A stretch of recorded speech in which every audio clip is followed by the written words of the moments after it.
welcome everyone. My name is Jose Barzola. I'm here with the Matsunaga Institute for Peace. It's really great to have you all join us today. I'm going to turn things over to our moderator today slash professor with our office, Dr. Maya Soetoro, and take it away, Maya. Thank you so much.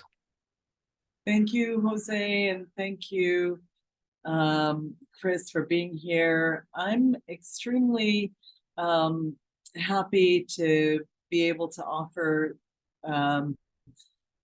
my support to this series, which is visited and appreciated by the community. But Jose, I really have to credit you for all of your wonderful organizational skills. So we thank you for your commitment to these conversations, and also thanking the Matsunaga Institute, of which we are both a part. So want to share with you a bio that you may have already read. Dr. Christopher Courtheyn is an assistant professor in the School of Public Service at Boise State University. He earned his PhD in geography from the University of North Carolina at Chapel Hill, and he holds a BA in Latin American Studies from the University of California, Berkeley. His research on political conflict and peace building draws from his activism as an international human rights observer with the Fellowship of Reconciliation for Peace presence in Colombia. His book, The Community of Peace, is widely available, and really thoughtful exploration of peace process in community for community. To learn more about For Peace's presence, the protective accompaniment of Colombian human rights defenders, you can visit peacepresence.org. And again, this is one of the seldom seen facets of peace building that can inspire ongoing commitments in both career and activism for our students and our larger community. And so I'm grateful to be able to make those connections, or have Chris to help us understand the bridges that are built.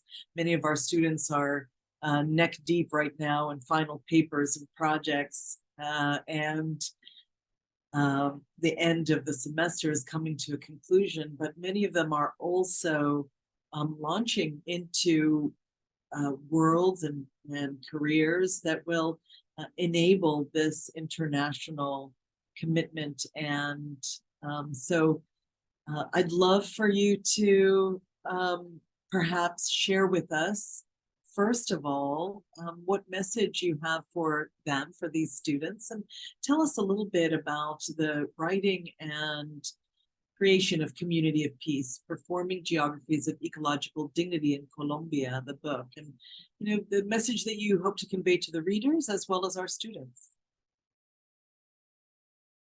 Well, thank you so much, Jose and Maya, for this invitation. It's an honor to be part of this series. And so thank you for the invite, and I look forward to our conversation. Yes, great question. And thinking about the message to students, I think that one of the big things that I'll talk about today, and that the book gets into too, is oftentimes when we think about peace, we think about treaties between armed groups, we think about states and governments, and peace in a top-down sense. And I think the community that I focus on in the book, and we'll talk a lot about today, as well as the organization that I was a part of, emphasizes peace building from the grassroots, community to community, and really bottom up. And so the book describes one of the world's kind of emblematic cases of this form of grassroots peace building, right? That doesn't wait for governments or armed groups to come to agreements, but creates peace immediately. And this is the peace community of San José de Apartadó, which is located in Colombia. So just a little bit of context about this community first, and then I'll talk about how I came to engage with them. So this is a community that's located in one of Colombia's most intense armed conflict zones at the time of it forming itself as a peace community in the late 1990s. So this is an area where you have state armed forces, the army and police, working in conjunction with paramilitary death squads to combat rebel insurgents. And in this really intense situation of warfare, this community of small-scale rural farmers, in conjunction with Colombian human rights organizations and the local Catholic Church diocese, came up with a strategy that built upon international human rights law that says that civilians have the right to not participate in conflict. And so they created this peace community as a method where they would put up signs and mark their areas as autonomous, unarmed safe zones. And so the community committed to not bearing arms, not providing any support to any armed group, denouncing human rights violations, documenting them, and also participating in communal projects and collective work. Now, in response to the community declaring them as such, it was attacked actually very vehemently, especially by the state forces. Essentially what this community was doing was denouncing the presence and the violence of all armed actors, whether they were guerrilla groups or the state forces themselves. And so when they did that, it provoked the repression of the army and its paramilitary allies. And intense levels of violence in a population that oscillates around a few thousand people, over 3,000 people have been assassinated over the last 3 decades. So, 10% of the population in this area.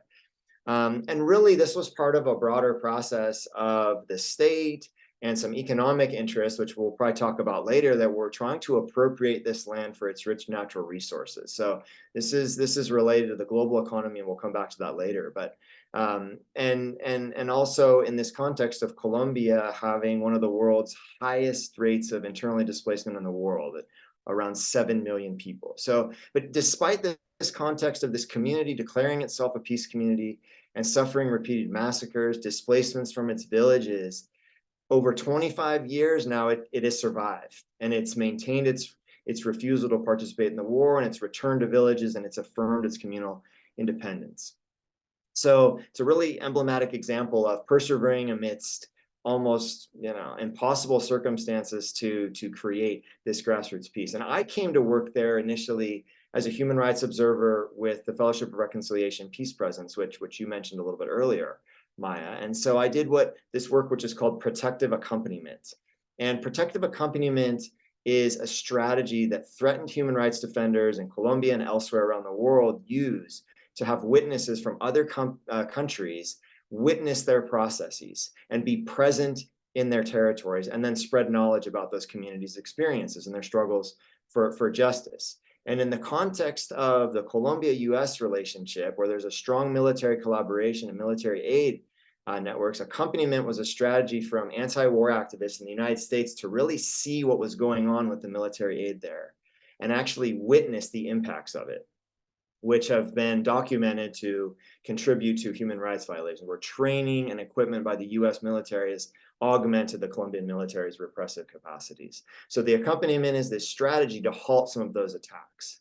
And I was really inspired by this experience, and have, ever since 2008, when I first went there, have been thinking about what it really means. And so I went to grad school, researched about it, and now as a professor continue to write about the significance of this community and this form of solidarity called protective accompaniment. So the book is the result of these 14 years of activism and research in Colombia. And I think the main message coming out of the book is that in spite of intense levels of violence and oftentimes a feeling that we can't transform conditions in the world and can often feel pessimistic, that these examples of resistance, highlighting these strategies, are really useful to show that there are strategies that are creating a difference in the world. And so I highlight that in the community and kind of analyze the complexity of the violence against the community and also its strategies for a better world.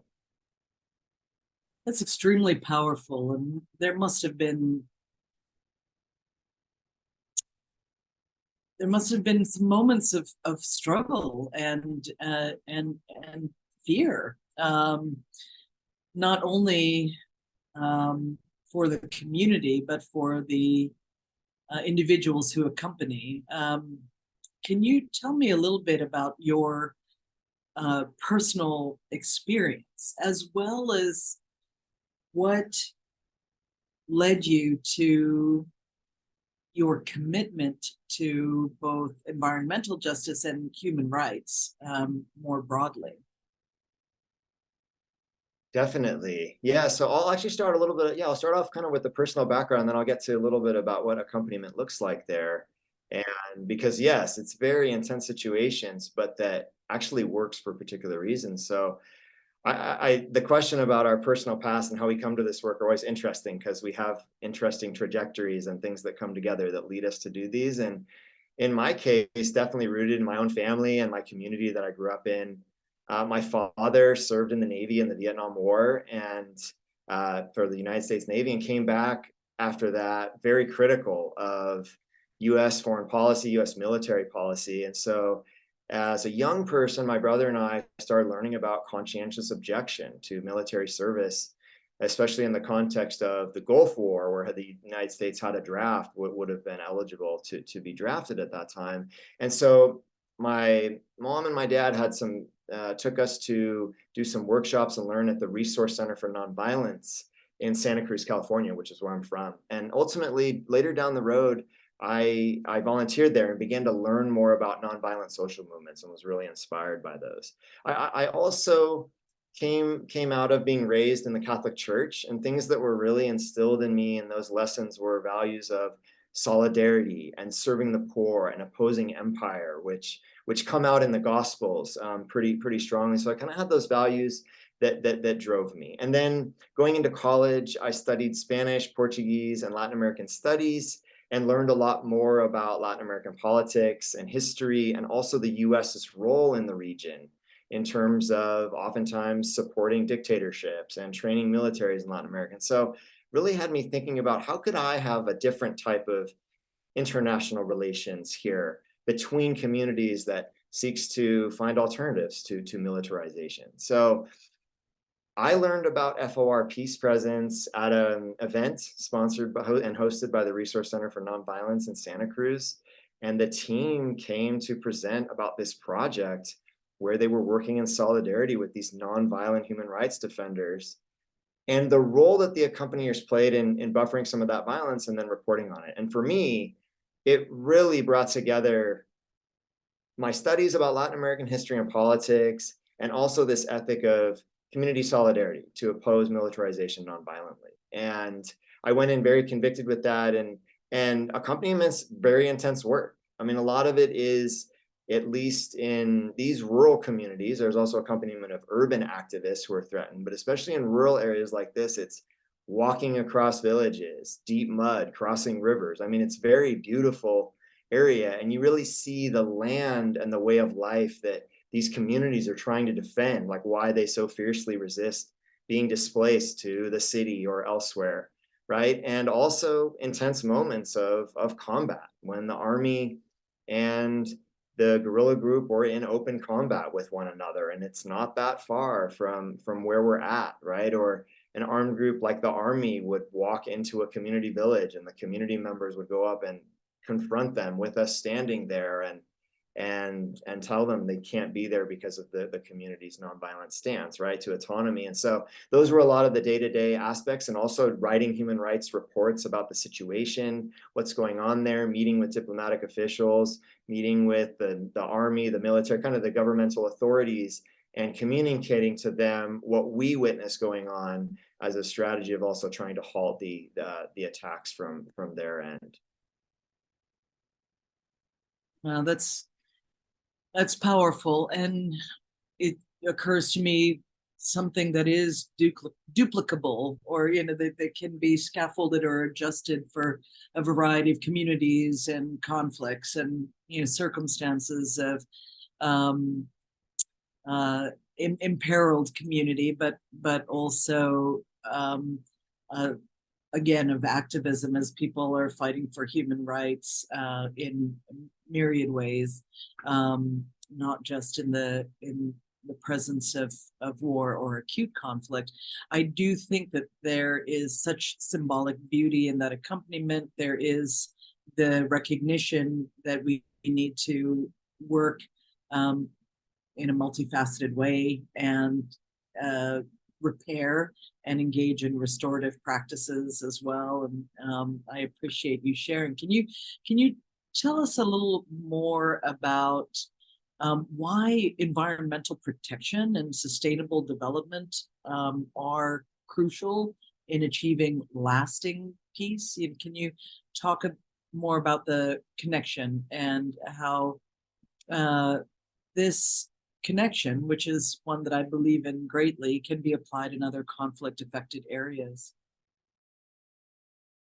Definitely, yeah, great question. And also your comment about accompaniment. And I think, you mentioning sustainable development is important. So the way a lot of development projects work is it's experts, oftentimes not from a community, coming in with recommendations. And I think one thing that accompaniment tries to do differently, at least like Fellowship of Reconciliation or other organizations like Peace Brigades International, is start from the fact that these communities have their own solutions, but they need some protection against the violence, right? And because of the geopolitical relationships that we can then mobilize, the accompaniers aren't in as much, we're not in as much risk, right, as those communities. And so we can open some space for those communities to carry out their work. And so that's an important thing. And one case of how this worked, and I'll come around to the connection between the relation between the environment and peace at the end. And so one of the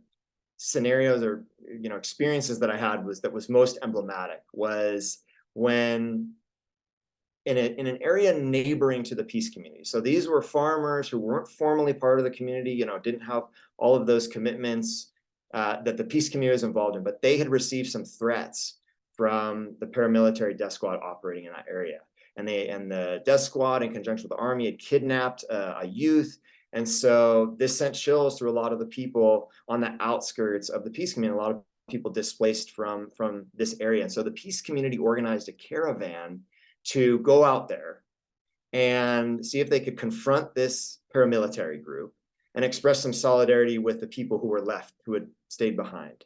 And so they organized a caravan that brought together, obviously, the peace community members from a bunch of the different villages they're part of, the international accompaniers, Colombian journalists, and members of other communities in Colombia that are also resisting displacement and the war.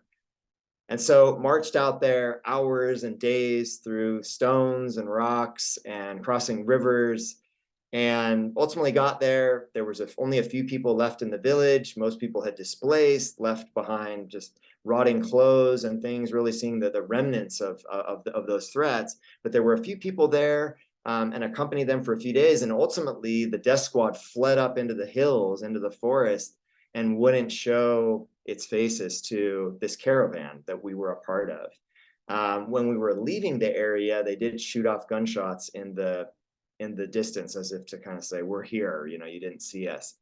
But anyways, after that visit, ended up back in one of the peace community villages.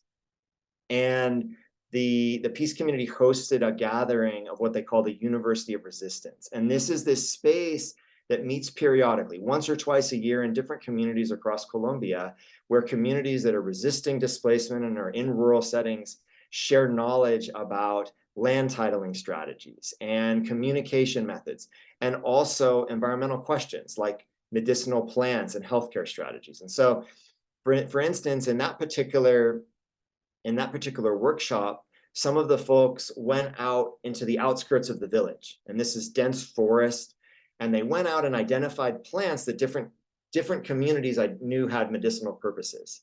And so these were plants that a lot of the communities would recognize, but they didn't necessarily know all the properties that they had. And so they were sharing knowledge about what plants could be used for what. And then they brought the plants back and then processed them into powders and liquids and creams that then could be used to treat different ailments. And so we see here this process of a reciprocal relationship with the environment, with nature, that's nurturing health, right? And is central to these communities' political autonomy with respect to the armed groups, right? Where they have autonomous healthcare to a certain extent, and that's also part of their political independence. And a lot of being in the peace community, whether as a researcher, as an accompanier, is being with the community members as they're planting and harvesting crops. And their major cash crop there is cacao or chocolate. And they produce it organically now. They have the organic certification that they sell nationally and internationally. And so we really see the relationship between peace building and these environmental practices that are central to community economy. And I would, let's talk about the counter case too. So in the area where the peace community is located, so this is in the northwestern part of Colombia, near the Panamanian border, the Darien Gap, and the Caribbean Sea. And this is an area highly contested by armed groups because it's strategic for drugs and arms trafficking to and from North America. And there's lots of natural resources in this area, plentiful water reserves, fertile land, and mineral reserves as well. And so in the areas where the state and the paramilitary successfully evicted small-scale farmers, what happened then? Well, they put in a large hydroelectric dam in one area and a lot of planting of oil palm plantations, which is used to produce biofuel. Now, obviously, those enterprises were good for the local entrepreneurs and the corporate entities that were linked to those enterprises, right? But the environment is severely degraded in these mono economies, and then the communities lose access to sources of self-sufficiency. And so we see really the power of the peace community of San Jose standing up and resisting all of that, and what an alternative looks like. And it helps us also think about the notion of peace. So what does peace mean? How do we talk about peace? And it's often associated with a sense of tranquility or no war, right? Oftentimes, what is peace? It's the absence of violence, right? And sometimes it can sound like a very passive concept, right? But those with some peace building, we know it's a very active thing that has to be constructed, right? And in interviews with peace community members, they really emphasize this a lot, right? So I would say, what does peace mean to you? They would respond that peace is not participating in the war, and it's building community through collective work. And what's really interesting about that is they didn't tend to define it as when the war ends, but when we stop participating in the war and we build an alternative through it. And I think the lesson there is that peace can be built immediately by organized communities, regardless of what armed or state forces should be doing, right? Even though the conditions created by armed conflict limit the possibilities for this greatly. So a little bit to jump out to the state and the Colombian government. So there was a formal peace process that occurred between the Colombian government and Latin America's longest standing insurgency at the time, the FARC, the Revolutionary Armed Forces of Colombia. And they came to an accord in 2016, and the FARC laid down its arms in 2017. And so in some areas, this did result in a de-escalation of the armed conflict because these two major actors were no longer in combat with one another. But the army remained, and all these paramilitary groups tied with drug trafficking groups as well continue to operate.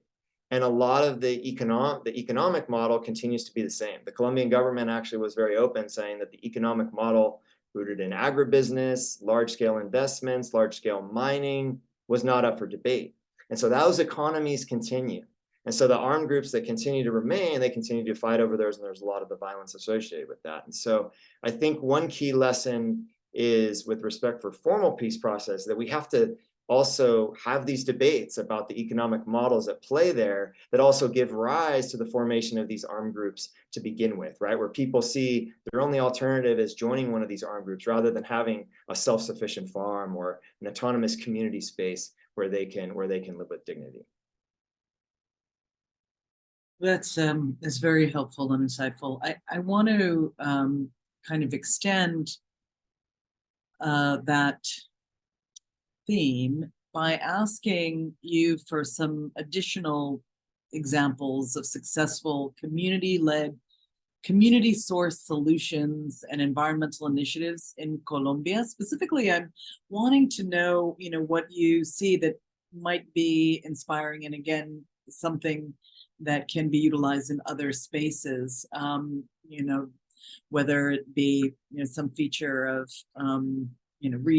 reforestation, changing livelihoods, circular economies that you've alluded to. But what are some projects and community source solutions, especially given this frontline community, that you think can inspire others? Definitely. So within the peace community, I'll mention a few examples there first. So I mentioned this University of Resistance, where they share knowledge with other communities across Colombia. And so a few members within the peace community have taken that knowledge and then put it into practice in different ways. So one is creating agricultural centers, which are places where they preserve seeds and can experiment with agroecology and have workshops towards a more diversified economy. And some of those people involved in those projects even have gone so far as to try to create totally self-sufficient family farms. So to where outside of a few things that they can't produce themselves, like salt, like clothing, try to produce everything else. So for instance, growing an array of medicinal plants and food crops, including fruit trees that also animals eat from and birds, creating fish ponds that also having the plant that then the fish like to eat right there, and then the fish will eat it. This reciprocal relationship between humans and animals and plants are really pronounced. The same goes for building the home. So building the home with locally sourced lumber and then using certain trees to build the thatch roof. Things like this, where it's very self-sufficient. And amazing examples of self-determination, even in the middle of an intense conflict like this, right? And part of the reason why the peace community can kind of experiment with some of these things is because they have been so strong in their resistance and going back and having its solidarity allies, right? Kind of buffer some of the attacks against it. But, one of the main, I think, lessons is the power of these gatherings, which are taking place all across Colombia and around the world, right? Where people come together, they share knowledge, they share seeds, they share different practices, and then people implement that. And the power of that solidarity is very pronounced when you have these visionaries. Like I said, a few people within the peace community are these visionaries and want to implement those things and mobilize other people to participate. When most people in the area maybe just want to grow a few things and get by, these visionaries push people to think beyond and have a more diverse economy. So that leadership is really central. I would mention another case that I don't talk about in the book, but another case that I came across in my research over all these years. And this is another part of Colombia also very impacted by armed conflict, one of the epicenters in the Magdalena Medio region, where Colombia's largest river is located.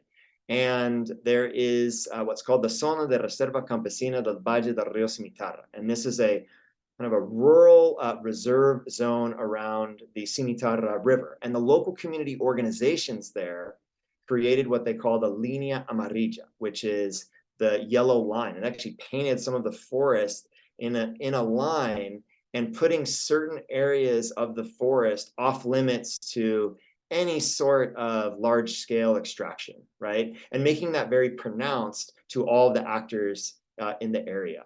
And what I find really significant about that is some conservation efforts, especially a lot in the United States, have contributed to dispossession of indigenous peoples, where like protected areas then like kick people out, right? And what you see here instead is this commitment to preservation and small scale production, but in a way it's run by these local communities, right? And these rural communities we're talking about are often indigenous communities, or their descendants from indigenous communities who maybe don't identify that way, but through rounds of migration and social policies in Colombia and Latin America, no longer identify, but they have those roots to the land, right? And so this is an example of what I call ecological dignity, which I think is central to peace. This sense that we need dignity in among humans and non-human beings, right? In this reciprocal process of life flourishing amongst itself and the multiple beings that are living and non-living in our environments.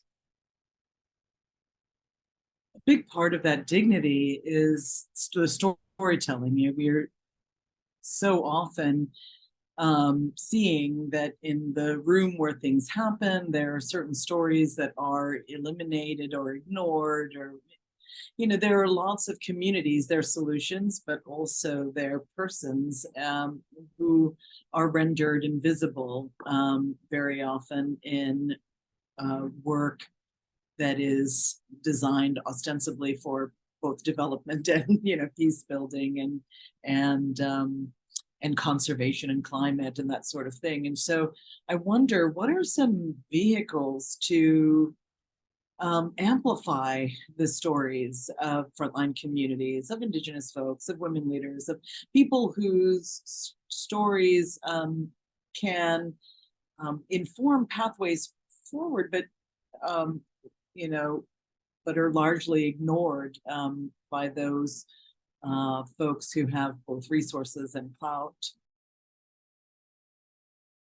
Yeah, great question. I mean, I think one thing is community organization first, and having robust community discussions. And one thing that the peace community is really renowned for, and as a lesson, is the role of memory and the way they commemorate those who have been killed over the course of their resistance, and remembering those people. And this is a really powerful space for them to reaffirm this ethic of not participating in the war, but also build their communal cohesion and reaffirm their commitment to what they're doing.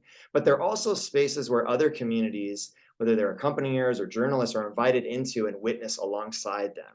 And so those spaces where the peace community or these different organizations organize these gatherings that then invite people in, they can then spread those messages to broader audiences, right? And so the peace community's solidarity network has been really key to them making contacts and even giving presentations like at the United Nations, and doing speaking tours, right, in the United States or in Europe, or going to different parts of the world where communities are engaging with one another. And also, one thing that FOR did a lot was have meetings where Congress members would meet with these human rights activists from other countries, right? And there would be a dialogue there and kind of a first-hand account of the impacts of those policies. So I think those are some of the ways that these stories can be told and resonated. I think also today, with the proliferation of blogs and different media sources, we have a lot more ability to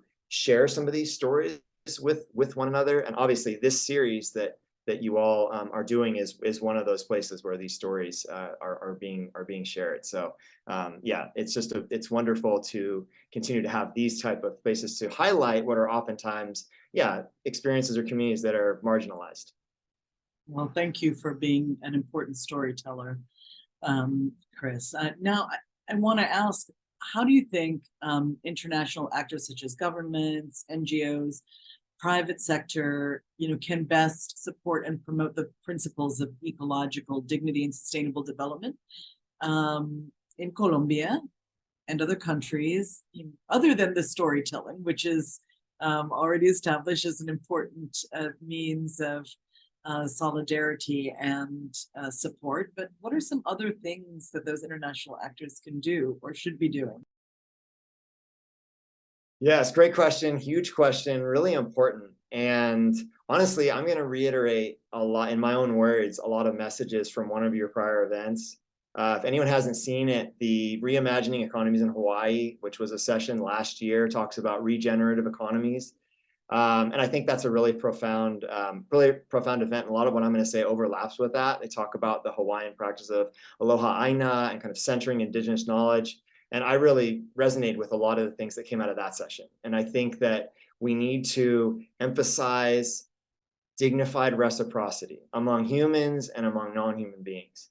Now, fostering this sense of ecological dignity at bigger scales is going to require huge transformations, right? And we need a lot from governments, NGOs, and the private sector. And one is to shift the guiding logic of our global system, right? And we need to prioritize public well-being, which sounds simple, but it's actually really difficult because in our current world system, that is a capitalist system, it incentivizes that a relatively small political and economic elite appropriates profits and concentrates wealth by exploiting workers and nature, right? And so a lot of the profits that big corporations get, it's because of violent processes, right? And so this notion of needing, to prioritize people over profit comes from a recognition that armed conflict and war are very profitable. There's a reason why the violence in Colombia and many other countries continues for so long because a lot of the groups have an interest in maintaining that war. It's profitable, right? And so I think one big thing is reckoning with the past and the present of these ongoing violences. And so I think that reparations are central for communities and societies and nature that are violated by slavery, genocide, poverty, notably indigenous and Black communities, as well as refugees and migrants, right? And the forms that these can take are multiple, public recognitions of violence, public apologies by governments, by private actors, right? And then investments in education programs and commemorations of these struggles for justice and dignity. And what we're seeing in the US right now is kind of an attack on some of this historical memory work. And so kind of a reaffirmation of the need for reparations, whether they be monetary, is important as well due to transfers of wealth, but also these other kind of social and community building forms of reparations as well.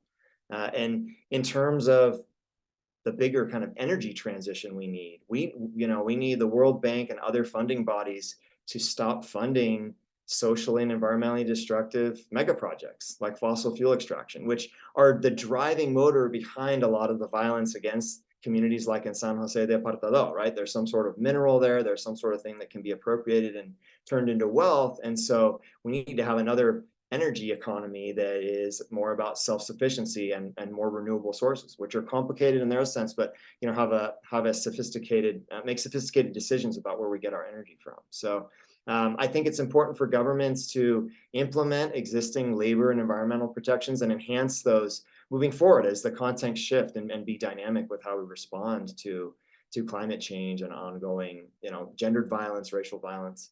And being asked this question, I think it's an intense moment to think about it. We're in the 20th anniversary of the United States war in Iraq as well. And as a kind of a case in point, I mean, this was really good for oil and security companies, but it was devastating in terms of ecological dynamics, trauma and killings of soldiers and civilians on both sides. And it also is diverting funds to war making that could be used for environmental sustainability programs, healthcare, education, ensuring rights to reproductive health, right? And so I think it's important that our representatives, oppose these militarizations and also resist the US providing military aid to governments who violate human rights abuses, right? And with our aid contributing to intensify that. I think one of the things is that we oftentimes fall into thinking that the military solution is the only option.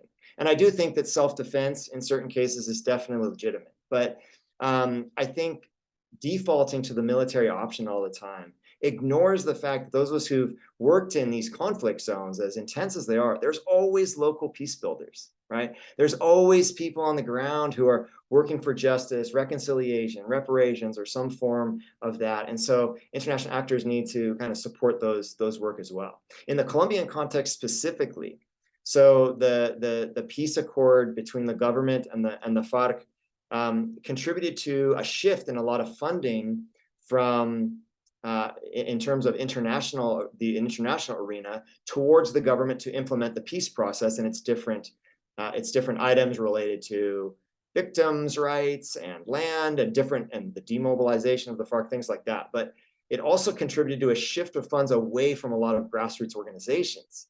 And so this has made it more difficult for organizations that are like accompaniment organizations like Peace Brigades International, FOR Peace Presence, community peacemaker teams, to be able to keep accompanying these communities that continue to be on the front lines of the violence and also the alternative to these dynamics of war, right? And so it's important that international actors continue to support and fund these grassroots initiatives as well, because a top-down state process is never going to fully solve these issues. We're always going to need that bottom-up peace building at the grassroots for peace to be successful.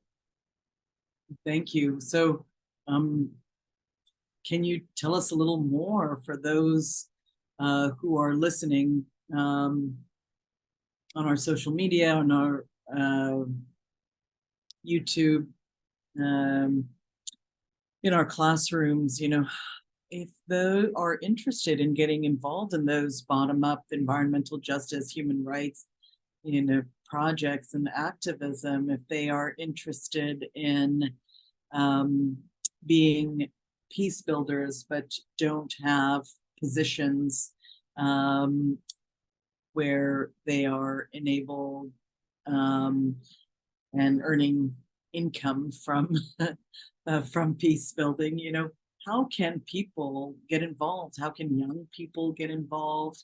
How can educators and community members get involved if they wish to? Do you have advice? Yeah, awesome question. I love this. And I would just say too, I never thought I would be able to do this type of work that I've described, you know, human rights work in these really intense situations, accompanying these communities. It always seemed like something that somebody more special, or just I didn't quite have what it took to do that work. And so, you know, joining an organization like the Fellowship of Reconciliation was really profound. You know, it really offered me that opportunity. And so I would tell a lot of people who think maybe they don't know if they can do this, that there are these organizations out there that you can join and that are looking for volunteers or looking for staff members, right? So I've just mentioned, obviously, these accompaniment organizations like Peace Brigades International, Community Peacemaker Teams, Peace Presence, but, you know, there's a lot of these organizations. And I think too, that getting involved in initiatives wherever you are is crucial, right? Some sort of community building, soup kitchens, right? Environmental protection at a neighborhood level, right? Management of your river, or working for affordable housing, or all of these things are connected, right? And, you know, you and I kind of in our personal correspondence talk about kind of this relationship between, you know, environmental justice and racial justice, right? And those are deeply interconnected. And so, you know, working on different aspects of these are also impacting the others, as long as we keep those in mind, right? That kind of the dehumanization and marginalization of certain people goes hand in hand with the destruction of nature too, right? And so I think when we get involved in local based scenarios, we're contributing to that. And also they can be pathways towards, you know, doing work in a more global scale if that's what people are interested in. And I think one other piece of advice that I would have, and this really comes out of accompaniment experience, where accompaniment is using privileges related to citizenship and often race, with a lot of accompaniers, not all, but most being, you know, white people from the global north, that's using those privileges then to buffer the attacks against these other communities, like the peace community, right, who are descendants of indigenous peoples, people of color, like we would say in the US. And that there's some contradictions there, right? And so I think it's always important to remain reflexive and self-critical of the work that we do, but continue to act. And I would say in the case of accompaniment, when done really from a horizontal way, we really value one another and actually treat each other as human beings, and really value the communities and they come together, rather than one side thinking they know better and telling the other side what to do, that we can do really profound work. And that this work is contributing to blocking a lot of dispossession. I mean, essentially what we're seeing in San Jose is colonialism, right? Is the takeover of land, the dispossession of people. And so, you know, it's this process that's very transformational and very impactful in terms of blocking that, but we also have to continue to reflect on how do we do that work and remain open to critiques and be reflexive of it. So I would just tell, you know, anyone doing this kind of work that there's a lot of contradictions to our strategies to try to transform the world. And that's part of the global system we're in, right? And so remain cognizant of those, but keep working, right? Keep acting and reflecting as we go. And again, these struggles and initiatives are interconnected. So things at a local level, national level, and beyond all support one another. Great. Well, I have one more question, and then there's a question that came to me via text from someone who had really hoped to be here, but could not, Miguel. But my final question is, can you, well, actually, and then I also want to do a little speed round with you if you're game. But my final sort of question before the speed round is, you know, you obviously have given a lot of thought to the intersection of environmental and social justice. I want to ask you about the future. How do you see these two movements working together to promote a more just and sustainable world in the future? I mean, I ask for, you know, personal reasons. I have a started a nonprofit, co-founded, called the Institute for Climate and Peace, and we work at the intersection of climate and peace and justice, and we really find there is a fruitful opportunity. But I would love to hear your thoughts about how those two movements and efforts can work together moving forward. Definitely. I mean, this is such an important comment, Maya. I mean, it's so key that you brought it up, right? And because I think I said this a little while ago, but these are interconnected, right? So when certain people are dehumanized, marginalized through genocide, slavery, denied citizenship, whatever those are, that goes hand in hand with exploitation of our natural resources and our humanity, right? And what I see is that the climate justice movement and the racial justice movement are increasingly interconnected, right? In Colombia, in the US and beyond, and is the activism and the work is driven by an understanding of the way that gender, race, citizenship, the environment, sexuality, all of this is interconnected.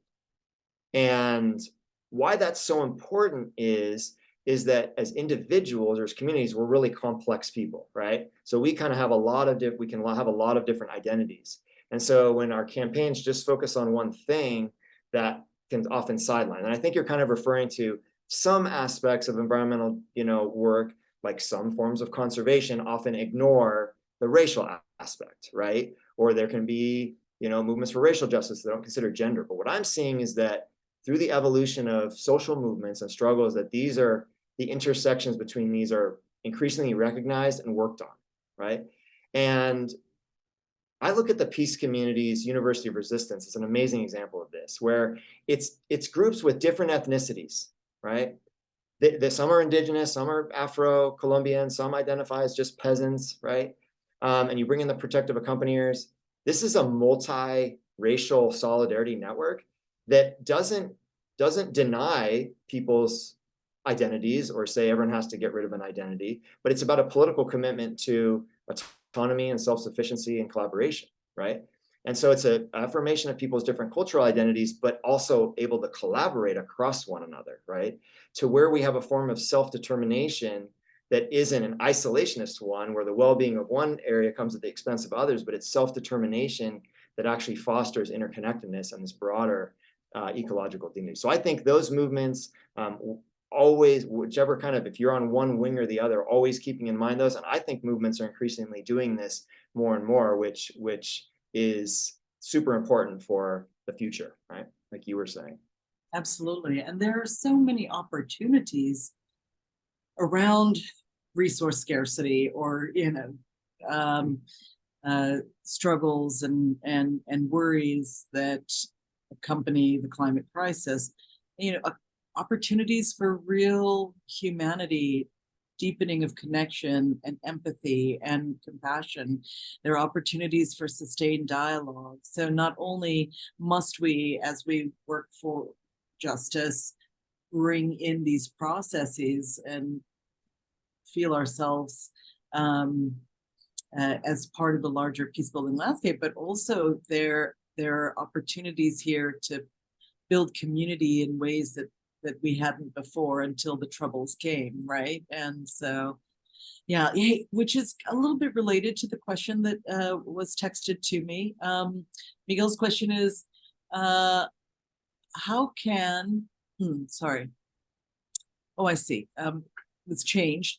How can Colombia's example be utilized in places where communities are resisting displacement elsewhere? What are the applications of these ideas around climate refugees, for instance, who have to leave because of storm flooding or resource scarcity?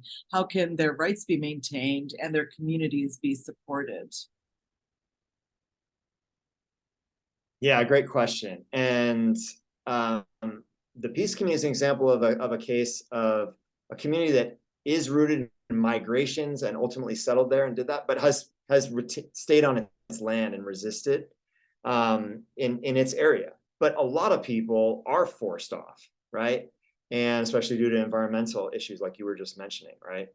And so what I think is, and I've started to research this in another area of Colombia due to the migration of Venezuelans into Colombia due to the crisis economically and politically there, and notice how communities on the Colombia-Venezuela border are bringing people together and organizing with Colombian internally displaced peoples and Venezuelan immigrants.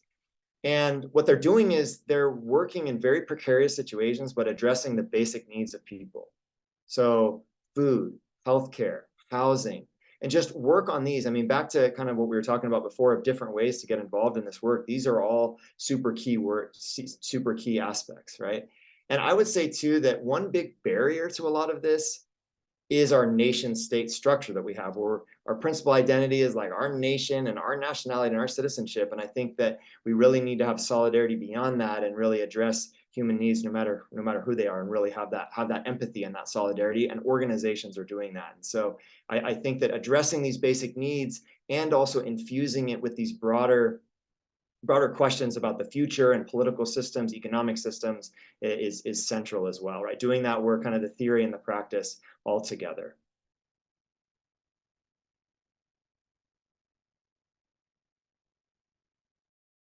Excellent. So we have a question in the chat that was sent to me directly. I always like asking questions about self-care, you know, given the challenges of your work.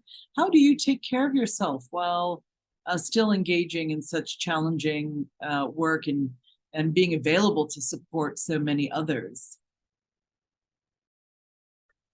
Yeah, such an important question. I mean, mental health and taking care of yourself in these situations too, right? Where in a very tense situation where, at least back then, right, like combat could happen at any time, but the FARC was still active. And, you know, one is, I think, leaning on your teammates, you know, leaning on people that you're around. Maybe that would be the community partners you have, and being able to be open about your emotions. And one thing that we had in Peace Presence was nonviolent communication. We're kind of trained in this method of communication where we can recognize our emotions and what we need. And so learning how to communicate those things, I think, is really important, or to kind of enunciate those from others, and also recognize, hey, someone else is feeling this, and supporting them as well. We also would have a policy of what we're called salidas de contexto, or kind of leaves from the context, where we every month had to leave the peace community and as an individual or as a group kind of go out and just have a few days outside of the conflict, just for a little bit of a mental break. So that's another thing. It's just, you know, taking a break is okay. And I think there's a lot of pressure in these situations to, you got to always keep it, there's always the intensity of it. And I think also recognizing we have to take breaks, and we have to find things that we love doing. So I love music.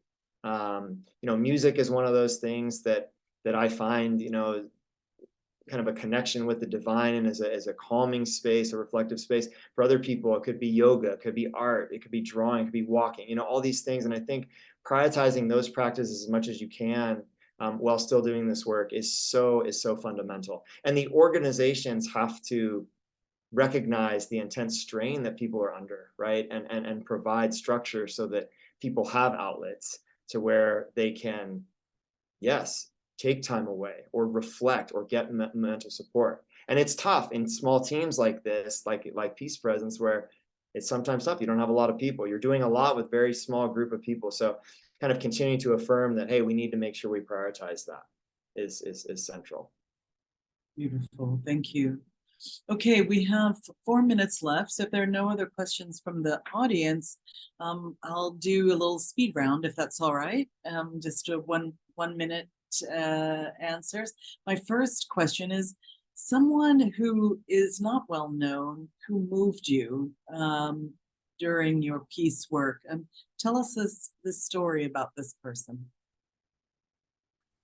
Awesome question. So a lot of times when people do research in these type of communities, you know, they meet the leaders and kind of the main spokesperson. But me having been there for so long, I knew just a lot of everyday people. And I remember the first person I asked about peace was this woman called Doña Fialina. And her brother had been assassinated in one of the massacres. And so obviously the violence was very close to home for her. And I asked her what peace meant to her. And He said, "Oh, I'm just an old wrinkly woman. You know, what would I have to say? Like, never been a leader, never been a formal leader." And I said, "No, you know, tell me, let's see, you've been in this community." And she had a very beautiful definition where she talked about everyone working together with the same goal. And it was a really beautiful thing that spurred a lot of reflection on my part about peace. How do we think about it not as just opposite of violence, but as building community and the construction. And so I would always remind her how inspirational her articulation was for me, as kind of reticent she was at the beginning to think about that, because she wasn't the traditional person who was asked for her ideas. Thank you. Okay, my next question is, please describe a moment that made you feel hopeful. I think, I mean, it's almost intense to say, but when the community, when I first got there, they were commemorating and resettling one of the villages where one of the most brutal massacres had taken place. And they're 3 years later settling there. And obviously, when they recount the details of what happened, it's very solemn. But the rest of these commemorations are joyful, where there's a lot of people there. They're celebrating their history. They're celebrating the community, communal meals, people playing music, people, right? And so I think all those moments, I had so many of those over the course of time, but a lot of them were actually in the context of these memory commemorations about very brutal events, but they actually give you a lot of hope to move forward, where there's a lot of people coming together, reaffirming their commitment to these struggles and having, you know, love and communion in the process through that. So I would say those moments were always really special. Nice. I can almost see it. Okay, final question is something that surprised you, that made you wash your eyes and see things in a new way or new light. I think something that surprised me would be, I think doing this kind of work, sometimes we don't always anticipate the impact it will have on us. And as I have reflected on it over time, it's how foundational this experience really was for my life, and how much the community really informed me politically, like trained me in my political ideas. And I think that you know, just that this community can survive for this long in this is just surprising in itself. And the impact that such a small community of not that many people, right, up to maybe 1,000 people, can have on a global scale, putting these kind of questions on the table for international governments, for the Colombian government. I think it's almost surprising how impactful such a small initiative can be, but that is the power of these kind of resistance movements. Well, thank you, Chris. We really appreciate your insights, your wisdom, your perspective, your commitments, and we are glad to have you as part of our beloved community. And thank you, everyone, for being here or for watching this after the recording. And I bid you aloha. Please do come to our next conversation about social justice, about careers in peace building. And we value your presence, and I love you. Aloha.